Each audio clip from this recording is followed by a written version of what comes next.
Colm, I suppose your first thoughts after that, obviously disappointment. Yeah, very disappointed.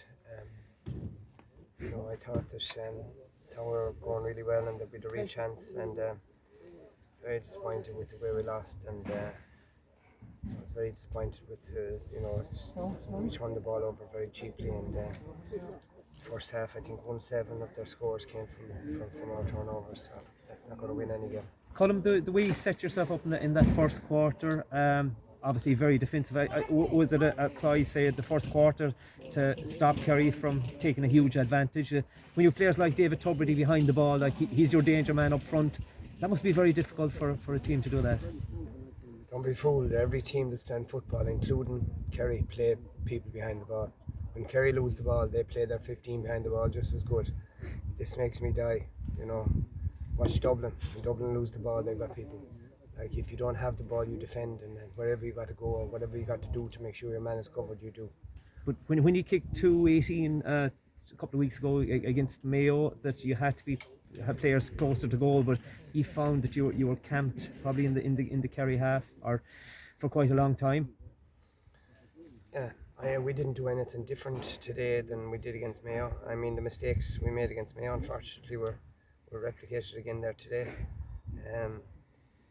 The score at the end, I suppose we were a bit careless at the end and conceded a couple of silly goals, but I think that the same mistakes were being made. We've got to, if you play against teams like Mayo and Kerry, you've got to keep the ball. You just cannot give away the ball cheaply, and take the ball into tackle, and then that you're going to get turned over, and that's what happened. 9 points down at half time, Colm. It was obviously difficult to get the lads going for the second half, but you got the better of the third quarter. Like, you held Kerry to 2 points and kicked maybe 3 or 4 yourselves, but it was too little too late. Yeah, I wasn't too pushed about the half-time position. I think that they have come from behind before, and I thought there was a decent enough breeze there, so that I thought we had a chance at half-time. And came to the third quarter, we played quite well, but it was after that, I suppose, that the wheels came off the wagon a little there. Does it feel a bit unfair that the year is over for, at this stage there's no back door or anything to try? Other years we would have something to try. The backdoor system served us very well, and we've, to something, be coming out here today, you'll be looking forward to playing a qualifier, but it's not to be, and I suppose that, we knew that coming down here, so there's no point in complaining about it now. Colm, the turnovers again, like you said, like was it 2-9 against Mayo or something like that, came from and certainly the first goal and maybe a couple more after. 1-7 before half time, which was where the game was lost, I felt. And is that the pressure that you're coming under, or like obviously the goal was a mistake, but like as a bigger issue, like is it a?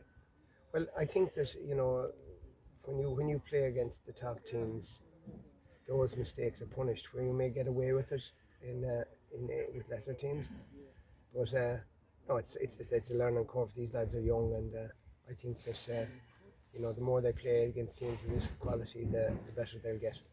There were some very good individual displays, Colm, at the same time. Owen Cleary, Dara Bohannon, they stood up and kicked some nice scores. Yeah, they did. Yeah, some of these guys are very good players. Like I think that Owen Cleary will get on any team in the country, but on the day, I suppose we just didn't click, and even some of our top forwards missed easy chances that they normally would put away. So that all in all, it wasn't a great day at the office now. Colm, you have tremendous work done with Clare. Is it something you want to continue with this great Clare team? I wouldn't be making a decision like that this evening, and certainly not in front It's probably of a bad time to be asking you, I know. Journalists, that's for sure. We'd like you to stay on. But Colm, you have got rave reviews right around the country for the work where Clare were a number of years ago. It must be very disappointed, even the game against Mayo and again Kerry today. How much of a setback will it be?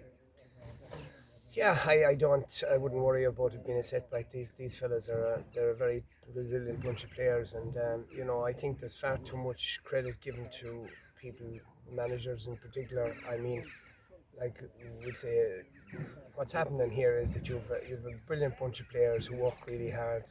You've a tremendous coaching people in the background. You've a brilliant S&C coach. Everybody involved in the setup is so professional, so that it's a you know, it's you feel a bit of a fraud when you hear managers getting credit for everything, because they don't deserve it. You know, there's I take the credit for today, all right. Not for everything else. Are you, Colm, are you sick to the death of being drawn against Kerry, and what did you make of them overall and their prospects for later on in the season?